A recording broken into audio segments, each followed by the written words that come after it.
दक्षिण भारत के लोगों को अफ्रीकन और उत्तर पूर्व के लोगों को चाइनीज बताने वाले ओवरसीज कांग्रेस के अध्यक्ष सैम पित्रोदा के बयान ने नया सियासी तूफान खड़ा कर दिया है। वहीं कांग्रेस के लिए भी एक नई मुसीबत आ गई है। पित्रोदा का बयान ऐसे समय में आया है जब 13 मई को आंध्र प्रदेश की सभी 25 और तेलंगाना की 17 सीटों पर मतदान होना है। लिहाजा सैम पित्रोदा के इस बयान को जहां कांग्रेस के लिए सियासी नुकसान के तौर पर देखा जा रहा है, वहीं लोकसभा चुनाव के बीच बीजेपी को इससे एक बड़ा मुद्दा मिल गया है। प्रधानमंत्री मोदी ने बिना देरी किए पित्रोदा की जहां आलोचना की, वहीं कांग्रेस के पास इस बयान से किनारा करने के अलावा कोई चारा नहीं बचा। हम आपको पहले सैम पित्रोदा का बयान बताएंगे और उसके बाद पीएम मोदी ने इस पर क्या कहा है वो भी सुनाएंगे।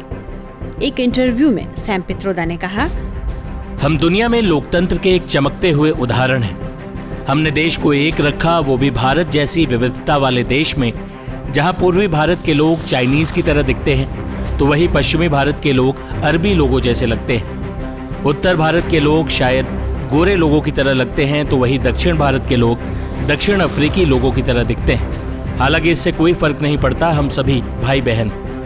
इसे बीजेपी के लिए इत्तेफाक कहें या कांग्रेस के लिए दुर्भाग्य कि जब सैम पित्रोदा का यह बयान सार्वजनिक हुआ उस समय पीएम मोदी रैली के लिए तेलंगाना के वारंगल में थे। पीएम मोदी ने बिना देरी किए हुए पूरी कांग्रेस को इस मुद्दे पर घेर लिया। ये शहजादे, मैं बहुत गुस्से में हूं आज दोस्तों। मुझे कोई गाली दे, मुझे गुस्सा नहीं आता है, मैं सहन कर लेता हूं। लेकिन आज शहजादे के फिलोसोफर ने इतनी बड़ी गाली दी है जिसने मुझमें गुस्सा भर दिया है।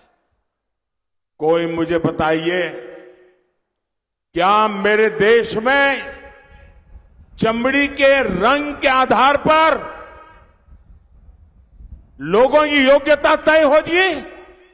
क्या चमड़ी के रंग का खेल शहजादे को किसने इजाजत दी है?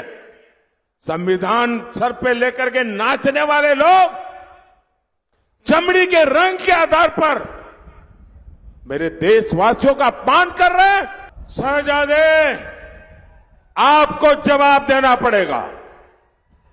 चमड़ी के रंग के आधार पर मेरे देशवासियों का अपमान मेरा देश सहन नहीं करेगा और मोदी तो कतई नहीं करेगा।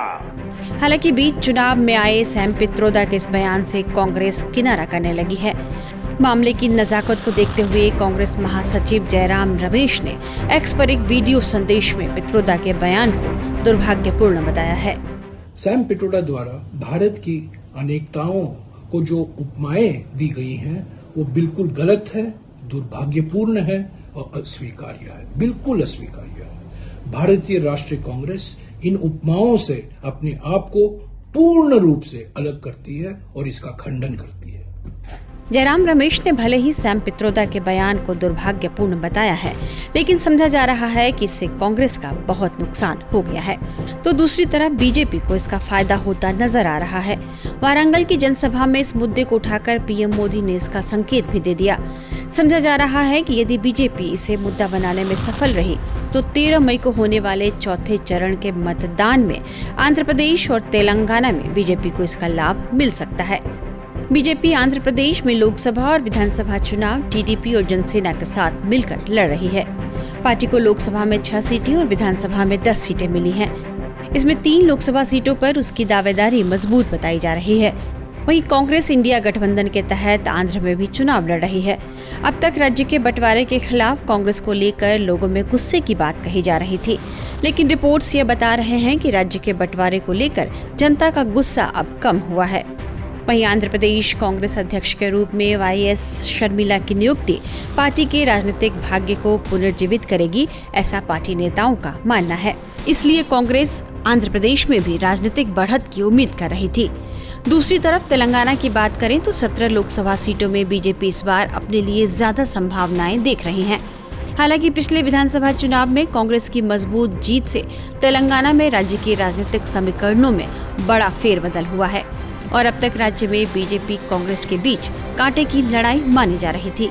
लेकिन चौथे चरण के मतदान से ठीक पहले सैम पित्रोदा के इस बयान ने कांग्रेस को बड़ा झटका दिया है। हालांकि चुनावी नतीजे ही बताएंगे कि पित्रोदा के बयान का आंध्र प्रदेश और तेलंगाना पर क्या असर पड़ा। टाइम्स नाउ नव भारत डिजिटल की रिपोर्ट।